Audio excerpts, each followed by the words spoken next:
안녕하세요. 미국에 이민 와서 얼마 전에 직장을 잡은 소프트웨어 엔지니어 라즈입니다. 제가 경기가 안 좋을 때 미국에 이민을 와서 잡을 힘들게 구했는데요. 그 경험들을 남겨드리면 많은 분들께 도움이 될 수도 있을 것 같아서 이렇게 오늘도 영상을 찍어보고 있습니다. 오늘은 리크루터라는 분들에 대해서 좀 말씀드리고 싶습니다. 지난번 레주메 영상에서 우리가 레주메를 써서 내면 봇을 통과하고 리크루터 분들이 보시게 되고 이 사람이랑 한번 얘기를 해보면 좋겠다라고 하면 리크루터 인터뷰라는 과정으로 가게 되는데, 이거를 하시는 리크루터라는 분들에 대해서 한번 오늘은 얘기를 좀 해볼까 합니다. 리크루터가 미국은 워낙 구직자도 많고 또 사람을 구하는 회사도 많으니까 이 둘을 연결시켜주는 역할을 하는 분들을 다 통칭해서 리크루터라고 한다라고 하시면 될 것 같아요. 생각하시면 될 것 같아요. 그래서 회사가 좀 큰 회사예요. 예를 들어서 미국에 있는 삼성이다 그러면은 그 회사의 채용 담당자가 있잖아요. 그분들의 이메일을 보면 자기는 리크루터라고 써 있습니다.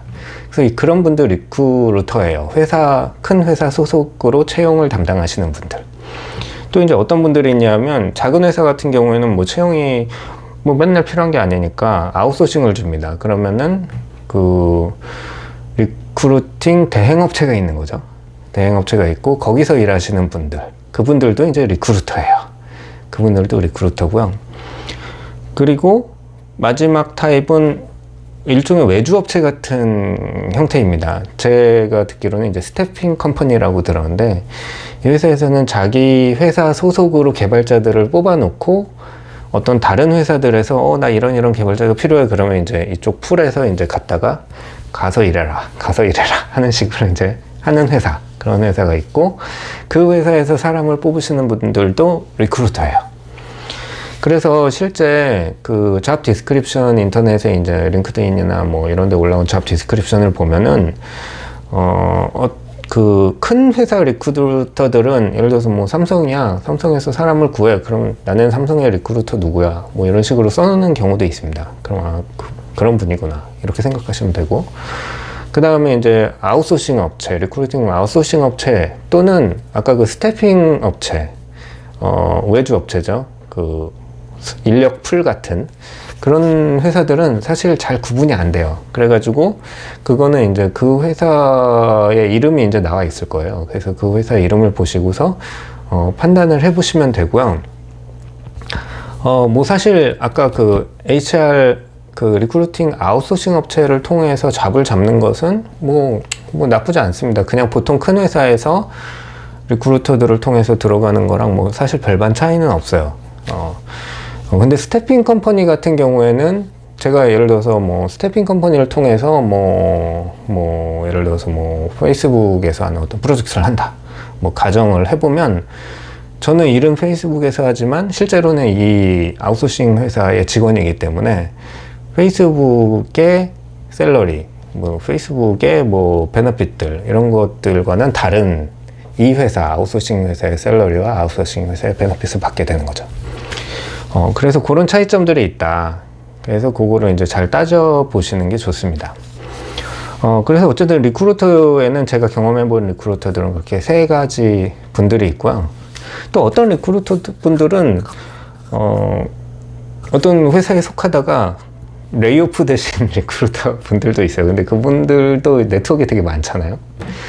회사 인사 담당자들도 많이 알고, 그래서 이분들을 통해서 잡을 또 구하는 경우도 있어요. 네. 그래서 굉장히 다양한 형태의 채용 담당자들, 리크루터들이 존재한다라는 것을 알려드리고 싶고요. 그리고 리크루터 인터뷰를 하고 나면은 리크루터 분들이 넌 되게 잘한다, 너는 될 거야, 예를 들어서 나는 이런 기술이 없는데 내가 여기 내도 되니? 그러면 리크루터가 당연히 되지, 너 정도면 다 통과야, 이런 얘기 하시는데 그렇게 많이 믿으실 필요는 없어요. 판단은 이제 제가 경험으로 판단을 해보는 게 제일 좋습니다. 왜냐하면은 리크루터 분들도 백그라운드가 되게 다양해요. 예를 들어서 마케팅을 하시다가 리크루터 하시는 분들도 있고, 기술을 하다가 리크루트 하시는 분들은 사실 거의 못 봤어요. 그리고 사실 뭐 기술도 뭐 하드웨어 하시던 분이 소프트웨어 기술에 대해서 또 잘 아실 수가 없으니까 제가 막 소프트웨어 얘기를 하면 그런가 보다라고 이제 보통 그 정도 느낌으로 생각하신다고 보시면 됩니다. 물론 이분들도 오랫동안 하셨으니까 감이 되게 좋으시겠죠. 근데 막 세부적으로 얘기하면 사실 잘 모르시고 어떤 느낌, 제가 자신감 있게 얘기하고 너는 뭐 5밖에 모르는데 5밖에 몰라요. 뭐 이렇게 얘기하시지 말고 실제 인터뷰하게 되면 나는 5나 알아. 5나 알아. 6, 7 가는 거 문제도 아니야. 시간만 들이면 뭐 한 주면 충분히 6, 7 간다. 뭐 이런 약간 허세, 근자감 이런 거 막 보여주시면 리크루터 분들이 얘는 할 수 있을 것 같은데 이렇게 이제 느끼신다고 저는 이제 많이 생각을 했어요. 네, 실제 인터뷰할 때도 그런 식으로 이제 자신감 있게 했고 그렇기 때문에 이제 그 리크루터 분들이 그런 분들이라는 걸 알고서 이제 인터뷰를 하시면은 내가 어떤 언어들을 써야 되나, 너무 기술적인 얘기를 하셔도 사실은 그분들 이해를 못 하실 수 있으니까 적당한 기술적인 뎁스로 적당한 자신감들을 뿜뿜 막 보여주면서 인터뷰를 하는 게 좋겠다라는 점들은 이제 포인트를 잡으셨을 거라고 생각합니다. 네, 그래서 이 다음 영상에서는 실제 리크루터 인터뷰에서 어떤 것들을 물어보는지, 그리고 뭐 난 뭘 준비해야 되는지 이런 것들에 대해서 한번 말씀드려보도록 하겠습니다. 네, 그럼 다음 영상에서 뵙겠습니다. 빠이.